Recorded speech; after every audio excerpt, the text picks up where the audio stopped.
Good morning and welcome to the Red Mic. Happy Friday. Hope everybody has a good weekend coming up. I know I'm looking forward to it. Hope y'all have a lot planned for the weekend, even if it's nothing more than just vegging out. I hope you have a good one. Let's get into it today, shall we?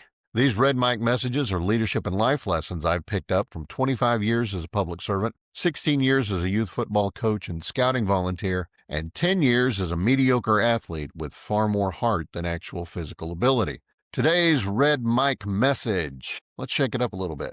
Shake, shake, shake, Sonora, and all of that, right?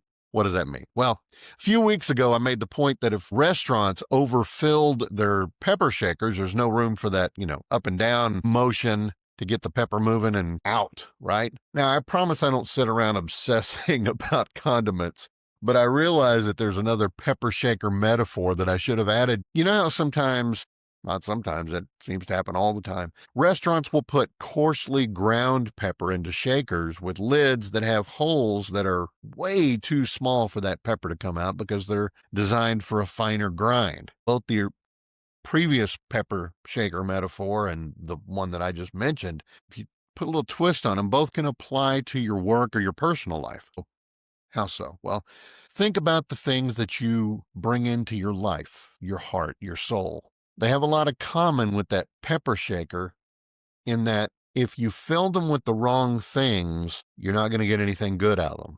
Now, in the workplace, that can mean overloading your schedule with back-to-back meetings, tight deadlines, endless tasks that don't leave any room for creativity, innovation, or even just a time to take a breather, catch a break, recharge at least for a moment in the workplace. It's like that pepper shaker that's too full. There's no room to shake things up, as Taylor might say, and let your best work flows out. Now, similarly, if you're using the wrong tools or approaches, like putting that coarse pepper in a shaker with small holes, your efforts are probably going to be ineffective. Think of trying to balance that overflowing inbox without a good system to manage that inflow and outflow.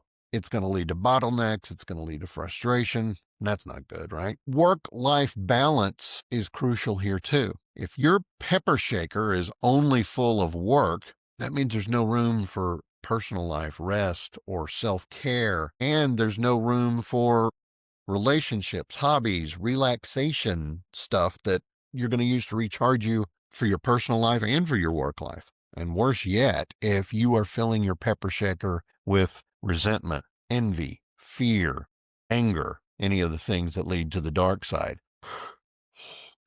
not going to be any use to anybody, right? So also, if you fill your life with distractions or activities that don't align with your personal values, it can leave you unfulfilled and drained too. Here's an example from my life. You may remember I've mentioned before that for part of 2015 and most of 2016, I was out of work. I was heading up a fundraising process for an entity, and come to find out the way that they wanted to raise money for, some political aspects was not quite legal. I gave them some options on how to twist it up a little bit and, approach it from a different angle.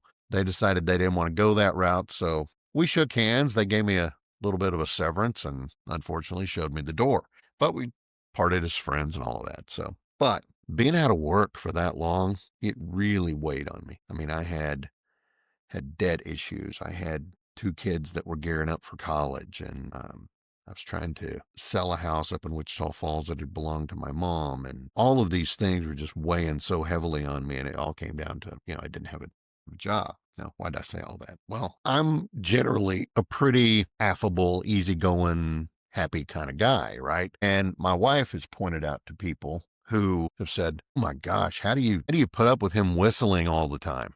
Because I do. I whistle a lot. I don't even think about it, frankly. It just happens, right? And my wife was like, "Oh, trust me, you want a whistling Patrick. If Patrick's not whistling, then you have to worry because that means he's worried. That means he's bummed out. That means he's not happy. And he's going to try to keep that from you as long as he can, but eventually that bad stuff's going to bubble over and it's going to end up, like the proverbial, on a fan, and it's going to splatter everywhere and you're going to get caught." So yeah, I can see how you might think him whistling all the time is annoying and, might put you out a little bit, but trust me, a whistling Patrick is better than a non-whistling Patrick.